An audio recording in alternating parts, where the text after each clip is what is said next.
China's most recent figures for gross domestic product, or GDP, sent markets across the world into a further round of panic. The official data suggested that the economy was growing at its slowest rate in 25 years, as the BBC reports.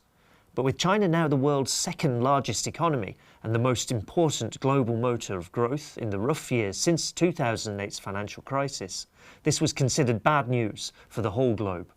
But perhaps the focus on GDP is overdone. London's Economist magazine thought so in their article Grossly Deceptive Plans. China's obsession with GDP threatens its economy, they suggested. On one side, China's leadership offered dubious GDP targets, deemed by the staunchly pro-market economists to be unnecessary. On the other, this fixation on targets meant the figures themselves were not wholly to be trusted. China was chasing after a target it should not have, using an estimate it could not rely on. The Economist states that the reasons are political. In a country so large, central leaders are always fearful of losing their grip on far-flung bureaucrats. Setting GDP targets is one means by which they believe they can evaluate and control those lower down. But China is hardly alone in its obsession with this peculiar number. Across the globe, governments, media, and ordinary citizens gauged their success or failure by GDP, and GDP growth in particular. When GDP goes up, the assumption is that an economy, and all those in it, will become much better off. We treat as given the idea that GDP is a measure of economic progress. In a PBS report, GDP rules the world, but should it? They quote economic author Zachary Karabell, who feels that GDP is a 1950s statistic. He says that GDP has become the king of all statistics. Gross domestic product, or GDP, was devised in the 1930s, largely from the work of American economist Simon Kuznets. He drew on existing work by researchers in Germany and Russia in particular to devise a way to describe not just how an individual market was doing or what price an individual product had, but to measure the whole economy at once. Economists found a way to bundle up the enormous number of decisions and transactions that make up a functioning economy into a single, easily digested number. With improvements in data collection and statistical techniques, GDP, and in particular the growth rate of GDP, became by the 1950s the single most important figure in economics. And as CNBC state in their explainer about gross domestic product, it is still arguably the most important indicator on the health of a country's economy. But this wasn't just about statistics. What GDP offered was a new way to think about politics. As the BBC reports, GDP figures offer hard evidence for a political narrative. Capitalism could function somewhat differently for as long as GDP growth was occurring. There were always complaints about the figure. GDP does not include unpaid work, as Forbes magazine point out in their piece, putting a price tag on unpaid housework. Economics professor Nancy Folbre, writing in the New York Times, comments how ironic that the measure we call gross domestic product excludes the value of most domestic work.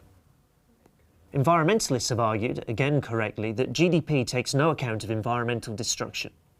The Wall Street Journal reported that oil spills may end up lifting GDP slightly, quoting analysts at JP Morgan Chase, stating that the 2010 oil spill in the Gulf of Mexico could end up adding a bit of growth to the US economy, as the huge cleanup efforts in some ways outweigh the negative factors.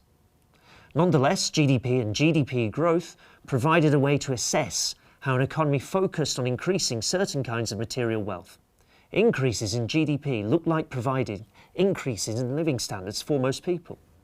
If we look at China over the last 3 decades or so, year after year of consistently high GDP growth, economic growth, has transformed the economy.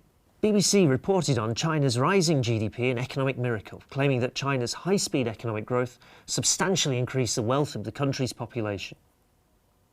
This transformation has been central to maintaining the Communist Party's power. The challenge in China now, according to the Financial Times, reporting on its slowing growth, is whether its government can engineer a gradual slowdown that avoids financial crisis and social instability. This was the secret of economic growth, as measured by GDP. Economic growth would deliver more and more to most people without the need for fights over the distribution.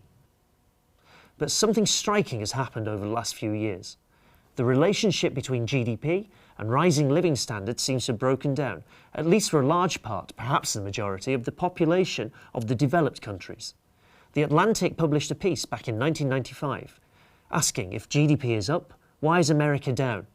The Spectator, more recently, asked, what use is a GDP recovery if living standards are stagnant?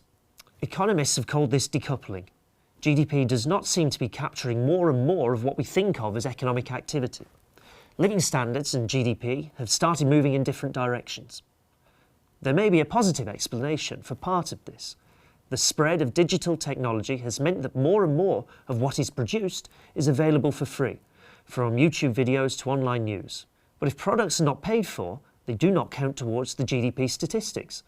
Writing in The New Yorker, James Surowiecki notes that digitization is distinctive because much of the value it creates for consumers never becomes part of the economy that GDP measures. The promise of GDP appeared to be breaking down.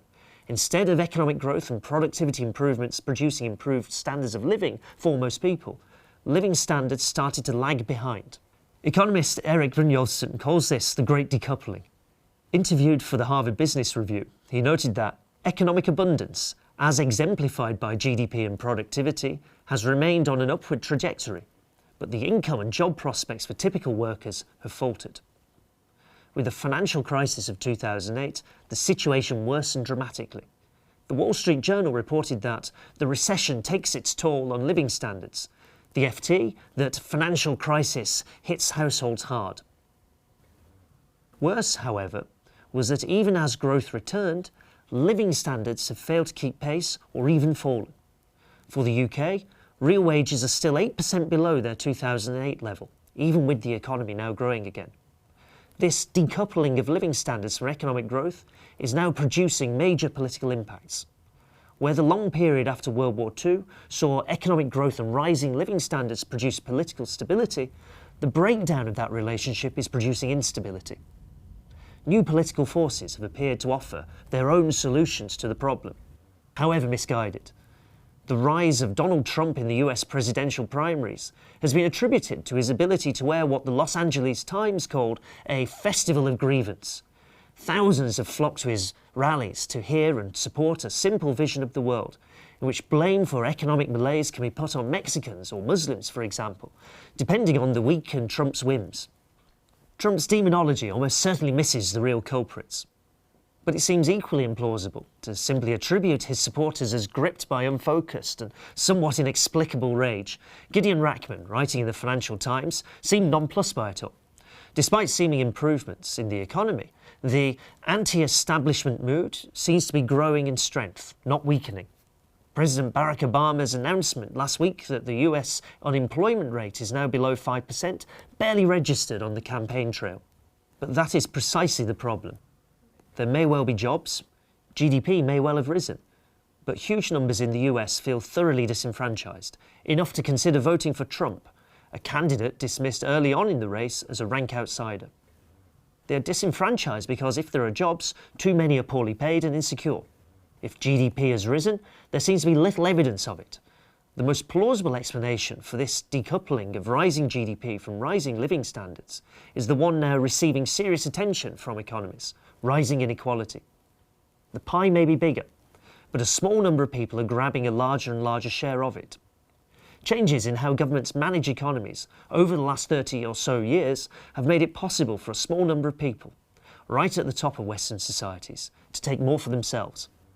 Forbes reports that the 85 richest people in the world have as much wealth as the 3.5 billion poorest.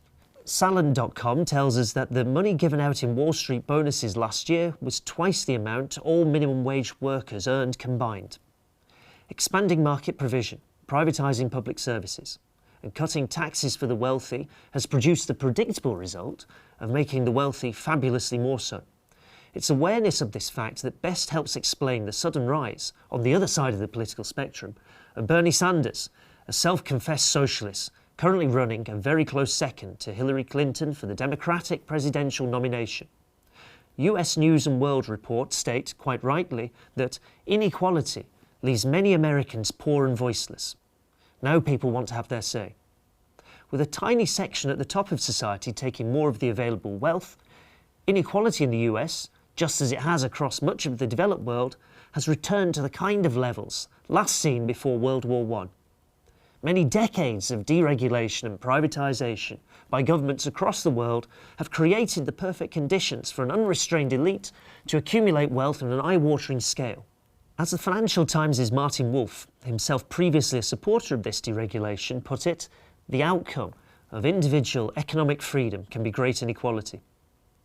Wolf attributes the rise of Sanders, Trump and other previously marginal figures to political prominence to the problem of inequality and the widespread perception that political and economic elites were a self-serving clique. They are seen to be corrupt, complacent and incompetent. Wolf's solution is to bring the elites closer to the people.